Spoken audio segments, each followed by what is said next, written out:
rabbii gaditti aabbichuun yookaan muummicha ministeera diina keenya rifachiisee fira gammachiisee jette jechuudha.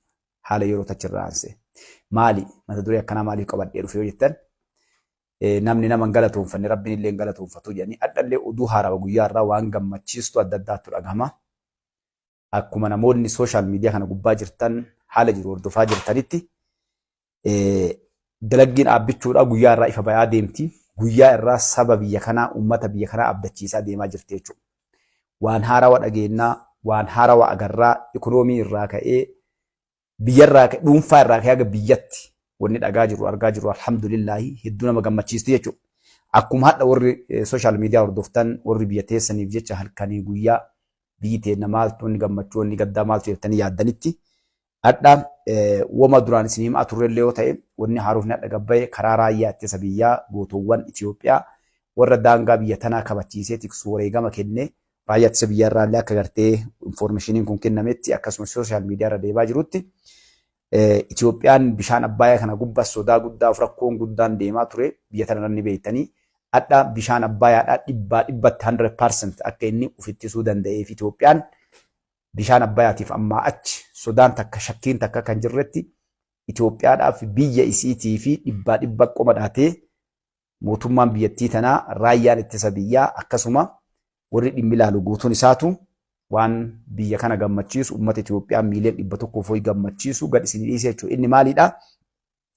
Itoophiyaan ammaa achi akka bishaan Abbayyaatiif shakkii takkallee sodaa takkallee hin qabne meeshaan Itoophiyaan hidhatte kan biyya tan akka gaarii ittisu keessaayyuu jechuudha. Biyya diina teenna taatee fi halkanii guyyaa nurratti bahaadhiyaan kaabaa kibba martee biyya tana irra rakkoo fiduuf deemtu akka isin adaba bittee karaa nagayaatiin rakkoo jiru yoo qabaattes Itoophiyaa wajjin furattutti qabaachuu baattus adabattee akka isin galtutti hidhattee jechuudha biyyi tun. Kanaaf meeshaa misaa'ilaa biyyittii tun misaa'ila akkasii nukileela akkasii maalii akkasii ennee isin himaa baane jechuudha. Haa ta'u waan kana namoonni keenya hiikkaa isaa kenniga waan hin beekneef namni hedduun ittuma himna malee nu hubatu jechuudha. Garuu meeshaan biyyattiin tun guyyaa irraa hidhachaa jirtu guyyaa irraa qabaachaa jirtu hedduu biyya tana kabajaa itti kennee akka Itoophiyaan biyya addunyaa kana keessatti kabajamtu isii godhee jira jechuudha.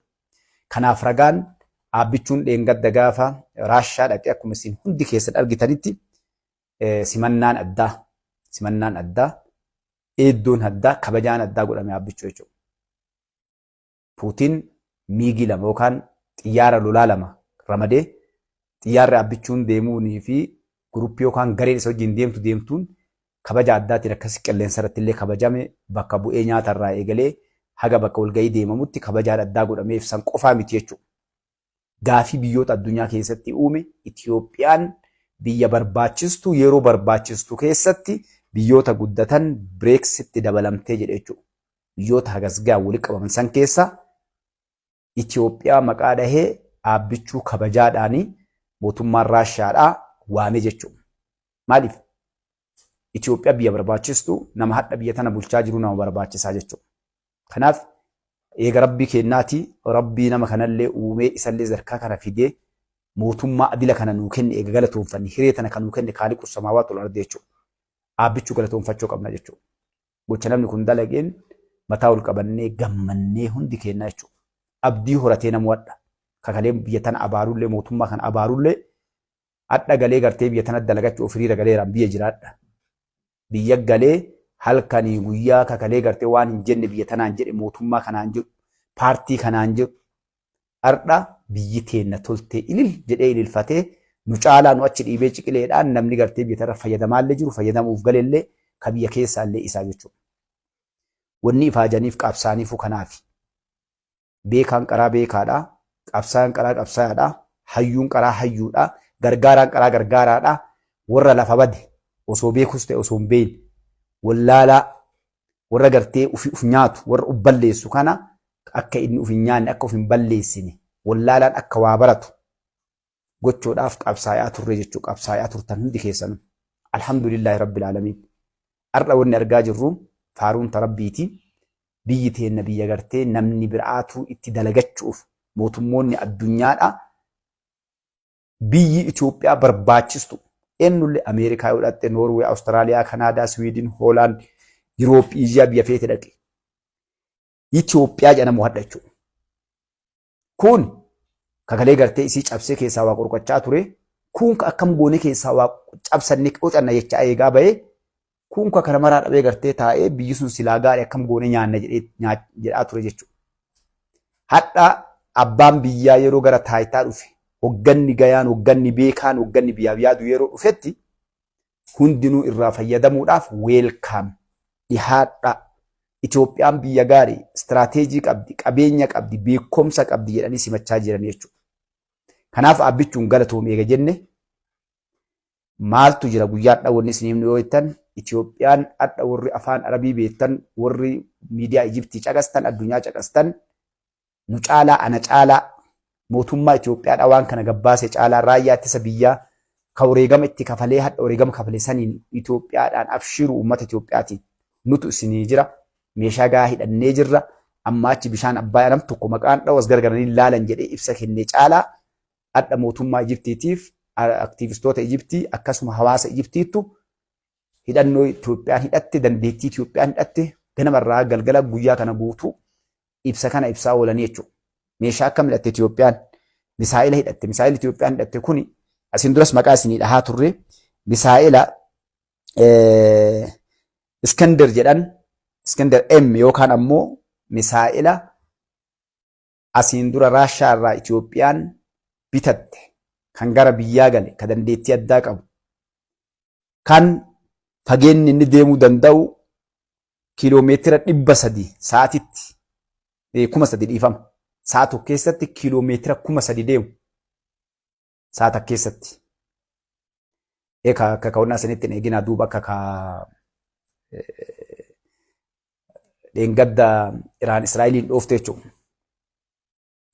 Sa'a tokko keessa kiiloomeetira 3,000 jechuudha. Sa'a tokkotti. Isa kana hidhatte Itoophiyaan jechuudha. Inni kuni Finfinnee irraa Kaayiroo dha'uudhaaf daqiiqaa 35 qofarraa fudhata jechuudha. Asirraa furga'ee waliigala Ijiptiin magaalaa guddoo isii handhuura isii dha'uudhaaf daqiiqaa 35 kan fudhatu Itoophiyaan hidhatte jechuudha. Kana qofaa miti. Misaa'illi kuni misaa'ila Raashaan tankaarfii adda akkuma beekaa jirtanii lolarra jirti. Lola kanarratti itti fayyadamtee achiin dura yeroo inni akkanatti hin fooyya'in itti fayyadamanii biyya Raashaadhaa kabachiiseef addunyaan ragaa baateef misaa'ila guddaa, misaa'ila gartee meeshaalee gugurdaa, rookettoota gurguddaa hidhatee ofirraa ittisuudha. Diinallee ofirraa ittisuudhaan lafaa dhuka'ee gara samii ol ka'ee ol fagaatee diina jalaa miliqee diina isaallee ofirraa dhoorkee bakka dhaqettis waa barbadeessee daaraa godhee akka diinni sun lamuu ka'uu hin dandeenye kan godhu Itoophiyaa hidhattee jechuudha. Kana qofaa miti. Meeshaan isa dhahee dhoorku yookaan ofirraa ittisaniin tokkollee kan jirre jechuudha. Meeshaan isa ofirraa dhoorkuu danda'u, kan isa ofirraa qabuu danda'u yookaan fashalsuu danda'u tokkollee kan jirre kana Itoophiyaa hidhattee jechuudha. Kanarraa kan ka'e biyyi Kaayiroodhaa yookaan ammoo mootummaa Alsiisiitiif hadha wanni haasamaa olee hundi isaanii dubbachaa durani. Itoophiyaan meeshaa akkanaa kan gartee misaa'illi yookaan ammoo rasaas akkasii nama kennaa gala wanni inni baatee deemu 1,500 meeshaa furga'uu kan kiiloogiraama jechuudha. Guddinni isaa jechuudha. Ulfinni isaa gasgahu baatee ka deemuu danda'u. Inni kun ammoo meeshaan deeme kun bakka dhaqetti badii guddaa keessuu danda'u, waa barbadeessuu danda'u, naannoo hedduu dhabamsiisuu danda'u. Isa kana hidhattee jechuudha Itoophiyaan. Meeshaaleen hedduun ni jira. Meeshaan gariin meeshaa gartee fagoo deemee waa dha'u. Humni isaa dandeettiin isaa adda addaati jechuudha. Gariin miliquu danda'a, gariin miliqee illee diina ofirraa dhoorkuu danda'a. Gariin isaa ammoo ol fageenni inni ol deemee raadara jalaa dhokatee deemu xiqqaadhaa. Gariin haalaan ol fagaatee miliqee dhokatee arguu hin dandeenye shaffisee jechuudha. Fakkeenyaaf akka dheengadda Israa'eliin Iraan dhoofte sagalee isaa irra harka shaffisu yoo ati dhageettu jechuudha. Osoo ati hin argin yeroo ati sagalee isaa vuu dhageettu inni qaata waa balleessu jechuudha. Fakkeenyaaf sun daqiiqaa 12tti Iraan irraa ka'eetiin Israa'eliin barbadeessu jechuudha. Meeshaa akkasii. Warri gartee misaa'ila hojii misaa'ilonni kun gosa adda addaa qaba. Biyyaa wal didaa, dandeettii isaatiin wal didaa, meeshaa inni baatee deemuu wal didaa, ofirraa waa ittisuudhaan gariin osuma deemu karaa deemu kana jechuudha. Yoo ati itti dhukaaste yookaan diinni isaa itti dhufe jalaa miliqee gara biraa goree faallaa jechuudha. Jalaa miliqee jechuudha karaa isaa akka inni gartee isa wanna godhee bakka san dhaqee barbadeessaa jechuudha. Gariin ammoo osoo deemu dhukaasee diinallee ofirraa dha'ee osoo karaa irraa yuun gurre jechuudha. Bakka san dhaqaa garii inuun dhaqqabanu jechuudha. Inni dhukaa'uudhaaf dhaqee waan san barbadeessuun takka. Kanaaf biyyi Itoophiyaadha meeshaalee gugurdaa akkasiisan biyya Raashaa irraa hidhattee hidhachuu qofaa miti bishaan Abbaayyaa irraa akka namni tokkollee gargalee isan laalle godhe. Meeshaalee hedduu jira. Keessaa meeshaa irra hamaa irra guddaa waan kana gaafa bitamu isin himee ture asiin dura ni yaadattanii. Adda ammoo humni raayyaa ittisa biyyaallee mootummaa Itoophiyaallee ifa godhee jira jechuudha.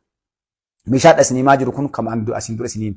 Hadda ammoo raayyaa ittisa biyyaatiin mootummaan meeshaa kana ifa godhuudhaan biyyi Itoophiyaadhaa ammaachi sodaata akkallee rifaa'ota akka malee nagaan akka rafanii bulanii ka'an uummata isiitiif raayyaa ittisa biyyaa ibsee jechuudha. Kun ilmaan Oromoodhaa wanni as gubbatti isin jechuu barbaadu. Meeshaan hadha isin himnu kun meeshaa gurguddaa meeshaa biyyoonni guddatan qofa itti fayyadaman Itoophiyaa waliin biyya sadii qaba jedhama jechuudha meeshaa kana. Akka addunyaatitti Itoophiyaa walitti biyya sadii qaba isin durallee isin himee jira jechuudha. Biyyoonni addunyaa hagana bal'attu kunneen Itoophiyaan yeroo gabaabduu keessatti meeshaalee nama dinqisiisu ajaa'ibsiisu hedduu isin himaa barre diroonii irraa eegalee misaa'iloota makiinaa irraa sibiila uffatan raadaroota adda addaa waa hedduu isinii tunne namni keenya kaadhugaa meeshaa kanarraan hundi kennaa ni dubbanna malee hin beeknu jechuudha. Garuu ammoo dandeettiin isaa akkana jechuudhaan dubbatan. Even namoonni waraanaa warroota waan kana irratti leenji'an yoo ta'e malee namni hin beeku jechuudha. Meeshaalee ati si ajaa'ibsiisuu yoo sitti himanii fi wanni inni dalagu yoo gartee yoo ijaan agarte malee ati hin amanne jechuudha. Wanni kun hagni isaan guddatan akkaataan isaa deeman meeshaan teknooloojiin kaleessa bakka takka isteeshinii yookaan bakka buufata isaa irraa dhukaa jechuudha. Kaadhaa kunniin ammoo irra guddaa wanni nama sodaachisuun gaarii yookaan makiinaa irra fe'amee bakka irraa bakka sosso'aa jechuudha. Kana qofaa miti. Meeshaalee adda addaa dhukaasuu dandeettii qaba jechuudha. Ija qabaa, waa hunda qabaa. Ufiin gartee yeroo amma yoo isin gartan biyyoota akka Israa'elii fakkeenyaaf Israa'el, Raashaa biyyoota lolan kan yoo isin dhattani yeroo meeshaan kun bakka sosso'u wanni tokko balaan takka dhuftu warra gartee iyyee sagalee isa dhageessu jira jechuudha. Warri kunneen akkati qophooftee meeshaa san dhooftee ofirraa deebistu. Addunyaan maal goote amma haga fedhe yoo iyyi kaati meeshaa ofirraa dhoorkuun hin dandeenye shaffisa isaatiif jechuudha. Isa dalaganii jechuudha. So kanaaf adda Itoophiyaan garam deemaa jirti yoo isin jettani biyyoota gurdatte kana wajjin meeshaa isaan hidhatanidha jechuudha. Gaafa diroonii isinitti himaa baay'ee namni hin amanne diroonii wanni jechaa ture warri gartee ka biyya tana hamilee cabsuuf deemanii Itoophiyaan diroonii bitattee hidhattee hay eenyu dhukaasaa maalii irra lafa dhooftee namni dhukaasuuf Chaayinaadha namni dhukaasuuf Arab Imireetiidha namni dhukaasuuf Turkii wanni adda addaa takka garuu meeshaalee kana ka dhukaasu waa hunda godhu ilmaan Itoophiyaati jechuudha. Adiin waliin dhufee hadha meeshaa kana dhukaasu jiru maaliif? Hadha teknooloojiin hadha jiru kuni nama barate barbaachisaa nama barate mootummaan kun waggaa jahan kana rafeen teenne jechuun wanni galata abbichuu galchina jenneef hin rafne. 24 hour irra barataa jiru jira. Namoota dandeettii qaban biyyaaf of kennan teknooloojii kana wajjin bakka teknooloojii irraa dubbatu abbichuun qaata namoota yeroo waan san waliin haasa'e eegale qaata warra waan kana gubballee leenjuu ergee jechuudha. Kanaan dura garuu namoonni kan fakkeenyaaf saayinsii fi teknooloojii irra warroonni leenji'an warroonni dandeettii addaa qaban kunneen duraanuu baratanii lafa jiran. Wanni isaan godhan maali meeshaa san qofa dhaqanii wal baruudha jechuudha. Meeshaa san waliin haasa'uu danda'u, amala isaa baruu, dandeettii meeshaa sanii baruu waan kana qofa leenjii fudhatan jechuudha. Biyyi teennadha sadarkaan isiin dhaabbattu sadarkaa kana maaltu godhe? Nama dandeettii qabu biyyaaf yaadu muuxannoo qabu kaafaan qofanaa osoo hin taane maal godhe yoo akkam goone biyya tana guddisa nama jedhee itti yaade dandeettii illee itti qabu yooluma kaatee amma fakkeenyaaf nama tokko irra sinam namni keenya jala fiigee ebalu jedhu kana fuutee atachi keettee jecha dandeettii inni qabu inni baratee ittiin waggaa 15-20 inni itti barate fiildii tokko jechuudha. Yookaan yoo waa'ee siyaasaa baratee jedhe bulchiinsa irra baratee jira administreeshinii irratti uummata haa ta'u inni. San takkatti malee hin beeku jechuudha. Muummichi ministeeraa garuu nama sanii miti. Itti kooflamaa ture. Qeeqamaa ture. Qishinaan itti godhamaa ture. Waa hundarraayyuu dubbataa bakka hundaa seenaa ministiroonni maal haa dubbatanii maal haa dalaganii jedhamni kenna jechuudha. Maaltu akkas godhe muummicha ministeeraa? Namni Itoophiyaa keessa jiru tokkollee hagammatti hin garre dhiifamallee naa godha. Jaal nama kanaatiif yookaan dhonnaa fi mitoonni dubbadhuuf. Hin agarree akka addunyaatti illee hin agarree jechuudha. Naafidaa hin jira ibaltu jedha. Namni dandeettii hagana wanna hunda isaa ofii cufa kaabar godha wanna hundaa jechuudha. waa'ee waraanaa, waa'ee diinagdee, waa'ee hawaasummaa, waa'ee hundarratti dhaqee isatu akkana godhaa, akkas godhaa qofaa miti. Dippiloomaasii silaa warroonni kun dhaqanii dalagan ofii dalagaa bichuun jechuudha. Ofii dalagaa. Kana qofaa miti ijoollee jalaa qopheessaa jira. Biyyoota addunyaatti Raashaa irraa haga Chaayinaatti, Chaayinaa irraa haga Faransaayitti, Faransaay irraa haga Arab Imireetti, Turkiitti bakki inni itti ergin bakki ilmi namaa itti leenji'aa hin jirre itti barachaa hin jirre hin jiru jechuudha. Fiildii hundarrattu waan biyya kanaa barbaachisu. Gaafa abbichuun muuziyeemii saayinsii fi teekinooloojii nagasga'u dalagu namni keenya qeeqaa ture. Hadha geemii kana guutuu ka taphachaa jiru bakka sanii jechuudha. Artifishaal intelligensii gaafa abbichuun gara biyyaa galchineetti dalanna jedhe namoota baratan warra dandeettii gahaa qabu biyya alaa jirutu qeequu eegale. Sawyee cotaa dindee maraataadha jechaa turan jechuudha. Hadha garuu saalfatanii afaan qabatanii taa'ee ilaalaa jiran. Mootummoonni addunyaa irraa dhufanii yeroo isaan bakkoo san dhaqanii daawwataniif kalqa ijoolleen Itoophiyaa kalaqxe hadha diroonii irraa misaa'ila waan hunda ijoolleen Itoophiyaa kalaqxee jirti. Fooyyessanii waan san qofa gara hojiitti seensisuu gartee gara wanni kunniin itti oomishamutti seenuu qofatti deemanii jiran. Teesti godhanii gariin garee kiiloomeetira 5 kiiloomeetira 20 dhukaastee ijoolleen hadha tiree oona gochuu jirti jechuudha.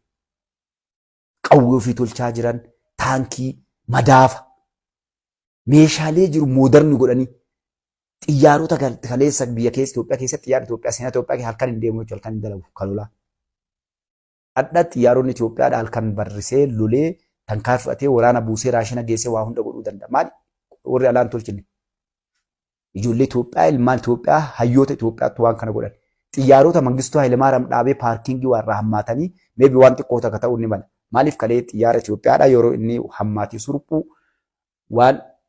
waan inni qabu guutuu isaatu eegartee waan rabatan xiqqoo takka illee yoo ta'e alaa gartee horii doolara 10,000 miiliyoona gasii kafaltee dhufanii dalaguu hin kafaltu bare warra dhufeefis mindaa isaa kafaltee fiildii kan inni baheen kafaltee waan inni dalaguun kafaltee gootee fiddaa jechuudha. Kanaaf hedduu horii ittiin qabnu jedhanii xiyyaaronni karee bushooftu dhaabbatan miigii irraa kadhawamee dhaabbatee jira, kan hammaatee dhaabbatee jira, kan akkanumaan waa irraa wallaalee dhaabbatee jira jechuudha. Adda mootummaan adda jiru kun namoota leenjisee barsiisee yeroodhaan alaa galchee ijoolleen Itoophiyaa namni Itoophiyaadha waan san deebisanii surphanii garuu hiikanii hundi isaatu jechuudha. Inumaa maqabbeef xiyyaara qara dhawame mura miigii duraan dhawame kan dhawame bes zeeroo ta'e kun hin dalagu. Gartee hima taa'u seenaadhaaf jedhan hadha bahee inumaa kalolaaf muuxannoo qaba jedhamee ilaala. Xiyyaara miigii muuxannoo qabayyuu kun lolee baratee jira. Seenaallee qaba jedhanii lola tokkoffaa dhaabbatee gartee jira jechuudha. Kan duraan warri isaa oomishe dalagee kalqe meeshaa tokko lama akka baatu godhan meeshaa shanjaa gootee hadha ijoolleen Itoophiyaa irratti qabdhaa dabalanii moodarni godhanii jechuudha. Bakka isaan irraa hir'isan teekinooloojii isaan ittiin dhaqqabee namni keenya sadarkaa san gahee jira jechuudha. Kun hundi ka ta'e maalidha? Nama mootummoonni kalee ture illee barsilaa BM guddisanii meeshaa ulaa gaarii illee qabaatan garuu dandeettii ittiin qaban akkam godhanii? Akkam godhanii? Yoo beekumtiin qaban waan tokko ni hawwita malee anaatamma waa talaqna akkas goona yoo jenne hin beeknu maali dandeettii ittiin qabu? Yoo hadha meeshaa lolaa galchaa jedhaniin jeneraalota Itoophiyaati yoo meeshaa lolaa fakkeenyaaf fakkii isin gaa hadha jeneraalota jiran warra jiran kanneen meeshaa alaa akkamii haa bitan yoo jedhan hin beekan. Waan akkasii beekuun maal si barbaachisa? Tokko waa qo'achoo, barachoo, waa dubbisuu, seenaa biyya biraa dhaqxee akkamitti Chaayinaa fi Ameerikaa wal dorgomaa jiran, Raashaa fi wal dorgomaa jiran maal godhan? Maaltu barbaachisa? Hadha addunyaa kana keessatti yoo kitaaba hedduu dubbiste, seenaa taayimii kan kee yeroo kan kee waan daladdu barbaaddu ni godha jettee godhuu qofaa miti qorattee namoonni kun maaliin nu caalan? Garaagarummaan uummata adiitiif gurraachaa maali? Garaagariin Ameerikaatiif Itoophiyaadhaa maali? Garaagarummaan kennamu takka qofaa jechuudha. Takkaan sun maali? Dubbisuu dhabuu, barachuu dhabuu, uftuffachoo hin goona jechuu dadhabu. Amma namni keenya adiin maal sin jetti? Obaamaa eegale waan kana ifatti gabbayee irratti dubbatame. Obaamaan ijoollummaa isaarraa pirezidantii Ameerikaa ta'aa jedhe.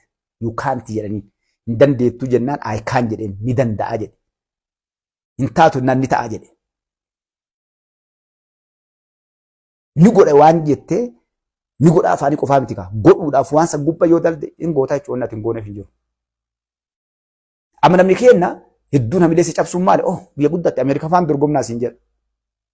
Chaayinaa fa'aan dorgomna, Raashaa fa'aan biyya guddatte warra qabeenya qabu warra barate siin jedha.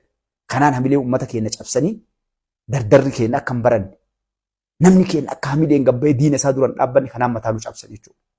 Kana cabsee yaabbichuun ni dandeennaa jedhe itti qophaa'e ni barate ni qorate dalaggatti seene. Ijoollee jirtu waliin qabe warra barate. Biyyoonni addunyaa maalii wal caalaa jiran? Meeshaa lolaati. Agaruma meeshaa lolaa yoo qabaatti wanni martuu harkee jirti. Mallaqni illee, firri diinni kan ka'e illee si jala gilbiiffataa jechuudha. Kaqara si ajjeesuu, si balleessuu yaadullee sirra suute uf duuba deema. Yoo ati humna hin qabaatin dandeettii feete qabaatu barumsa feete qabaatu. Yoo ati humna hin qabaatin laafaallee mataa keessa dha'uu deemaa si uffachuuf bakka argisi salphisa si qaanes atuu hamileen ol kaatee ittiin dubbattu jechuudha. Konfidensi yookaan ofirratti mooraalii kan kee du'a kana cabse muummichi ministeeraa jechuudha.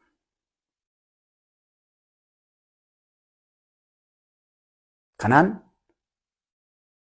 biyyoonni nama barate gayaa qaban, biyyoonni waggaa dheeraadhaaf nagahaan jiran, biyyoonni dinagdee isaanii guddisuudhaaf harkifatan hedduun osoo ta'an Itoophiyaan warra hadha addunyaa kana keessatti addunyaa jijjiirree bifa haarawatti nullee duratti hankaarfanna jedhanii biyyoonni guddachaa jiran nama hayyuu qaban guddachuu danda'an qabeenyaan waan hundaan kam jedhe ilaalan keessatti Itoophiyaan tokkoffaa waamamte jechuudha. Bireeksi gubbaatti Itoophiyaan biyya nu barbaannu nu barbaachistu. Warra hadha olgeenne kana keessaa biyya barbaachistu akkasii waamamte jechuudha Itoophiyaan. Osoo biyyoonni hadha gultan kaa Chaayinaa jira, argitanii Raashaa jira, Iraantu jira, Indiyaa jira, biyyoonni hadha sadarkaa guddinna akka leewu tartiiba jaraa isinii kaa'ee jira guddatanii nu dura biyyoota shantu Itoophiyaa jira fakkeenyaaf yeroo ammattu biyya shantu Itoophiyaa dura jira warra BRICS keessatti jechuudha. Kana keessaa gadhiisanii mootummaan walgahii sun Itoophiyaan waan kanaaf kan nu barbaachistu ka barbaannu isiidha jedhamee waamame jechuudha. Kana ka godheen muummicha ministeeraa Dr. Abiy Ahmad Aliiti jechuudha. Waa meeqa dalagamee, waa meeqa cabsinee,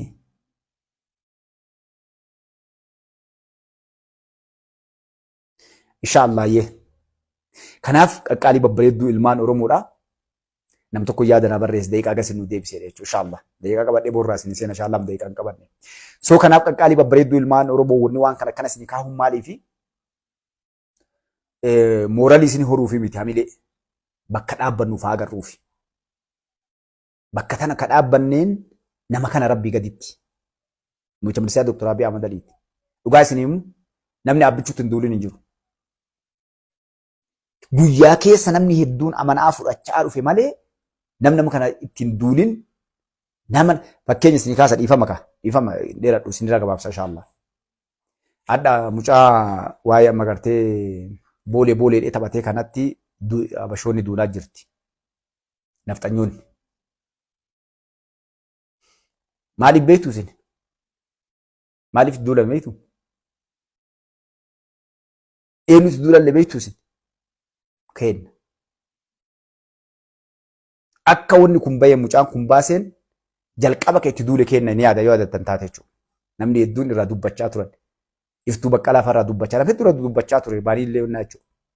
Itti duulame maaliif hin galleef mucaan taphni inni taphate dhaabbichuu qofaafi miti. Yookaan badhaadhina qofaafi miti. Tapha lama taphate. Mootummaadha jiruuf hin taphanne. Mootummaadha jirullee irratti taphatee nafxanyoota illee irratti taphate. Hawwiin isaa kaayoon inni qabu hadhallee kaayoon inni qabu jechuudha. Shaneen akka dhuftu barbaada. Shaneellee as keessa makuu barbaada. Waan kana isin tuqaa jiruuftu jira.